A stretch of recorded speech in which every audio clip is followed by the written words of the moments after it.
এবং অ্যাডজুডিকেটে ট্রাইব্যুনালে আপিল লোকেদেরকে আমরা কোথাও কোনো স্কিম থেকে বঞ্চিত করছি না। সে অন্নপূর্ণা হোক, বিকশিত ভারত হোক, আয়ুষ্মান ভারত হোক, প্রধানমন্ত্রী মুখ্যমন্ত্রী স্বাস্থ্য বীমা হোক, কোথাও থেকে বঞ্চিত করছি না। কিন্তু যে 27 লক্ষ লোক অ্যাডজুডিকেট হয়েছিল 7 লাখ অ্যাপ্লাই করেছে, 20 লাখ অ্যাপ্লাই করেনি। আগামীকাল 2টোর সময় এলওপি অ্যাসেম্বলি যিনি আছেন ওনাদের একটা টিম এই সংক্রান্ত আমাকে ডেপুটেশন দিতে চেয়েছেন। আমি তো আগের মুখ্যমন্ত্রীর মতো নয় যে এমএলএ এমপি আসে সচিবালয়ে দেখা করি। ওদের কালকে আমি 10 জনের একটা টিমকে আমি ইনভাইট করেছি, ওরা কি বলে শুনি। আমি তো ডাটা সবার সামনে রেখেছি। আমার ইস্যু নয়, ইস্যুটা হচ্ছে ট্রাইব্যুনাল কোর্টের ইস্যু। 27 লক্ষের মধ্যে 7 লাখ ট্রাইব্যুনালে আপিল করেছে। 7 লক্ষ আন্ডার কনসিডারেশন আছে। আমরা বরাবরই বলেছি সিএএ এবং অ্যাডজুডিকেটে ট্রাইব্যুনালে আপিল লোকেদেরকে আমরা কোথাও কোনো স্কিম থেকে বঞ্চিত করছি না। সে অন্নপূর্ণা হোক, বিকশিত ভারত হোক, আয়ুষ্মান ভারত হোক, প্রধানমন্ত্রী মুখ্যমন্ত্রী স্বাস্থ্য বীমা হোক, কোথাও থেকে বঞ্চিত করছি না। কিন্তু যে ভোটার হিসেবে ক্লেমই করেনি, আপনি যদি নিজেকে ভারতীয় হিসেবে ক্লেম না করেন, আপনাকে কি করে আমি ভারতবর্ষের সরকারের করের টাকা আপনাকে দিব? কেন দেব? আপনি যদি আমার এখানে থাকতেন দিতে পারতেন নাকি? এটা বেআইনি কাজ।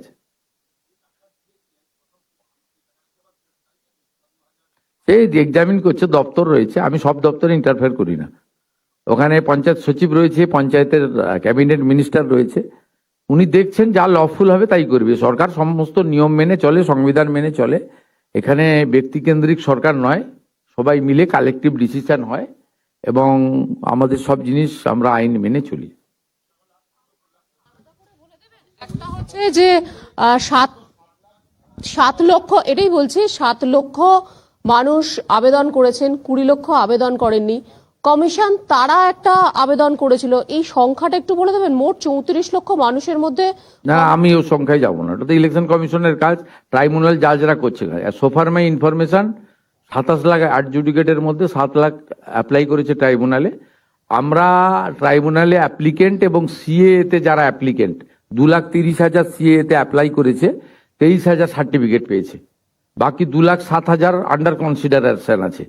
এই 7 লাখ আর সিএতে 2,07,000 এদের সমস্ত সোশ্যাল বেনিফিটকে কন্টিনিউ করার জন্য বলেছে, রেশন থেকে শুরু করে সবকিছু।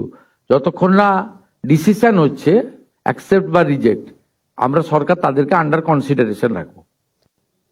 এটা দুটো ক্যাটাগরি আছে, ট্রাইব্যুনাল আর সিএ। বলছি যে যারা আবেদন করতে পারলো না তারা কি কোথাও গিয়ে অনলাইন বলে আবেদন করতে পারলো না? কারণ জেলায় বহু মানুষ যাচ্ছেন, তাদের বক্তব্য ইআরওরা নিচ্ছেন না বা এসডিও যারা রয়েছেন তারা নিচ্ছেন না। আমি বলতে পারবো না। Talk to election commissioner CEO mister madam Neelam Meena. আর এটা তো কোর্ট করছে, talk to them. Supreme court বলেছে, কলকাতা হাইকোর্ট বানিয়ে দিয়েছে। আপনি talk to them, it's not my subject. আমার লিমিটেশন জানি, আমি তার বাইরে যাব না। তো অন্নপূর্ণা যোজনা নিয়ে শুনবেন নাকি? হ্যাঁ, কি প্রচুর কি কি বিভ্রান্ত, কি বিভ্রান্তি? বিভিন্ন রকম, আমরা যেহেতু সংবাদ মাধ্যমে রয়েছি তো অনেকেই করবেন তো। হ্যাঁ, এটাই বলতে চাইছে যে তারা অন্নপূর্ণা যোজনা অ্যাপ্লাই করেছে, কিন্তু যারা লক্ষ্মী ভান্ডার পেত কিন্তু তারা উপযুক্ত বলেই মনে করে যে তাদের লক্ষ্মীর ভান্ডার কারা পেত? মানে যে সমস্ত সাধারণ মহিলারা যারা পেতেন লক্ষ্মীর ভান্ডার, যে পুরুষরা পেত তাদের কি হবে? হ্যাঁ সেটা তো বটে, সেটা আমরা বলেছি, যেটা আমরা সেটাই, যেটা বাংলাদেশে অবৈধ অনুপ্রবেশকারী। আপনার কথাই আমরা অবশ্যই বলি, যখনই আমরা জানাই আমরা বলি যে ভেরিফিকেশন চলছে। মমতা ব্যানার্জি কি করেছিল একটু শুনবেন নাকি? হ্যাঁ, 100 বার নিশ্চয় লিখুন। লিখছেন 2021 সেপ্টেম্বর 2021 1,52,62,588 জনকে 500 করে টাকা দিয়েছিল। 1,52,62,588। তারপর থেকে টাকা দেওয়া বন্ধ করে দিয়েছিল। এপ্রিল 2022 মাঝখানে বন্ধ ছিল। ফেব্রুয়ারি মার্চের 2 মাসের টাকা একসঙ্গে দিয়েছিল 21,84,631। হলো, এরপরে টাকা দেওয়া বন্ধ হয়ে গেল। মে জুন 2022, জুলাই 22-এ দিল 3,77,883। সব হিসাব আমাদের সামনে আছে, আমরা এইসব কাজ করি না। আপনাদের খুব পরিষ্কার বলি, সরকারি টাকা। আমাদের কমিটমেন্ট ছিল, কমিটমেন্ট আছে, কমিটমেন্ট থাকবে। জুন মাস থেকে 31শে জুলাই পর্যন্ত ফর্মে অনলাইন অফলাইনে আবেদন নেওয়া হয়েছে। অফলাইনে যাদের আবেদন নেওয়া হয়েছে তাদেরকে পোর্টালে আপলোড করার কাজ হচ্ছে, ভেরিফিকেশন করা হয়েছে। প্রথম যেহেতু আমরা জুনে লঞ্চিং করব বলেছিলাম, 28 লক্ষ লোককে এখান থেকে দিয়েছিলাম। নেতাজি ইন্ডোর স্টেডিয়াম থেকে আমরা অ্যাপ্রক্স 1,19,00,000 মতো লোককে দিয়েছিলাম। তারপরেও আমরা আবেদন নিয়েছি 31শে জুলাই পর্যন্ত। 2,16,00,000 মোট আবেদন করেছেন। এই আবেদনকারীদের প্রত্যেকটা ভেরিফিকেশন করার কাজ চলছে। ভেরিফিকেশন প্রায় শেষ পর্যায়ে এসে গেছে। আজকে আমি ডিটেলসে বলবো না। 10 তারিখে আমি এবং সংশ্লিষ্ট মন্ত্রী মালতী রাভা রায় ডিটেলসে প্রেস কনফারেন্স করব 2 PM, ঠিক আছে? আপনারা আসবেন মিছিলের আগে, তেরঙ্গা যাত্রার আগে। 17ই আগস্ট থেকে 10ই জুলাই পর্যন্ত যারা আবেদন করেছেন তাদের ভেরিফিকেশন কমপ্লিট করা যাবে, মানে 10 তারিখ পর্যন্ত এই মাসের। 11 থেকে 31শে জুলাই ভেরিফিকেশনের জন্য আরো সময় লাগবে, কিন্তু আমরা এই মাসের 17ই আগস্ট থেকে আমরা 3,000 টাকা করে ভেরিফাইড লোকেদেরকে, মহিলাদেরকে অ্যাকাউন্টে পাঠাবো। এবং কারা কারা বিবেচিত হবেন সম্পূর্ণ ক্রাইটেরিয়া 10 তারিখ সোমবার বলে দেব। 17 তারিখ থেকে অ্যাকাউন্টে অর্থ যাবে, সরকারি টাকা, নিয়ম মেনে দেওয়া হবে, বিজেপির সংকল্পপত্র মেনে দেওয়া হবে।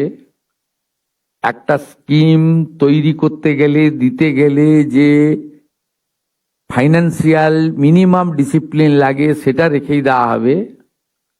25 থেকে 60 বছর বয়সী লোকেদের দেওয়া হবে। অন্যান্য সমস্ত আপনারা কাগজ পেন নিয়ে আসবেন, নোট করতে থাকবেন। আমি এবং সংশ্লিষ্ট মন্ত্রী অর্থ সচিবকে রেখে বলে দেব 17 তারিখ থেকে অ্যাকাউন্টে টাকা ট্রান্সফার হবে। আর এটা কেবলমাত্র এই মাসে হয়ে যাবে, পরের মাসে থেকে বিজেপি সরকার যতদিন থাকবে প্রত্যেক মাসে দ্বিতীয় সপ্তাহে টাকা ট্রান্সফার হয়ে যাবে। অতএব এটা নিয়ে বিভ্রান্ত হওয়ার কিছু নেই। আমাদের সব সোশ্যাল মিডিয়ার টিম যারা যারা রিল বানাচ্ছেন, রিল করছেন, খুব নজর রাখছে। যারা মিথ্যা তথ্য দিচ্ছেন তাদেরকে চিহ্নিত করে রাখছি। মিথ্যা তথ্য যারা দিচ্ছেন তাদের বিরুদ্ধেও আইনগত ব্যবস্থা হবে। জনগণকে বিভ্রান্ত করার কোনো কারণ নেই। মহিলারা পশ্চিমবঙ্গে যেহেতু কাজ নেই, অর্থ নেই, বাড়িতে পরিযায়ী শ্রমিক, এবং এই অর্থটা মোটামুটি একটা কোনো কাজ না করেই একটা অর্থ বিজেপি এটা দিবে বলেছে, জনগণ এটা স্বীকার করেছে, বিজেপি এটা দেবে। আমি তো কমিটেড, আমি চিফ মিনিস্টার, পাওয়ার যোগ্য লোকরা নিশ্চয়ই পাবেন। কিন্তু আমি দেখছি রিলগুলোকে পোস্ট যারা করছেন তারা কেউ বিজেপিকে ভোট দেননি। আমি বিখ্যাত করব, দুটো নাম বলে দেবো। আমি পাই নূর আলম, আপনি ভোট দেননি বিজেপিকে, আমি জানি আপনি কোনোদিন বিজেপিকে ভোট দেবেন না। মেহবুব, আপনি মেয়েদের কাছ থেকে ভিডিও করাচ্ছেন, করে পোস্ট করে রিল করছেন। আপনি ভাবছেন এতে কিছু হবে না? এখানে বিজেপি 100 বছর থাকবে, 100 বছর থাকবে বিজেপি, যে কাজ করে দিয়ে যাবে। এখানে এই লোকেদের আর ফেরত আসার কোনো চান্স নেই। তো ফলতা দেখেছেন, এরপরে রেজিনগর আর নন্দীগ্রাম দেখতে পাবেন, তারপরে কলকাতা হাওড়া কর্পোরেশন দেখতে পাবেন। শুধু দেখতে থাকুন। আর যারা এইসব করছেন, আমি প্রত্যেকটা লোককে চিহ্নিত করে রেখেছি। আপনারা বিজেপিকে ভোট দেননি, 2,92,00,000 ভোটের মধ্যে নেই নূর আলম ভাই। আপনি কোথায় ভোট দেন আমি জানি, কোথায় দিবেন ভবিষ্যতে সেটাও আমি জানি। আর আপনার ভোটের উপর নির্ভর করে আমি রাজনীতি করি না, আমরা রাজনীতি করি না। নিশ্চিন্তে থাকুন। সমস্ত দিদি মহিলাদের মুখে হাসি ফোটানোর কাজ আমরা করব। বারুইপুরে দেখেছেন, অন্নপূর্ণা যোজনাতেও দেখবেন।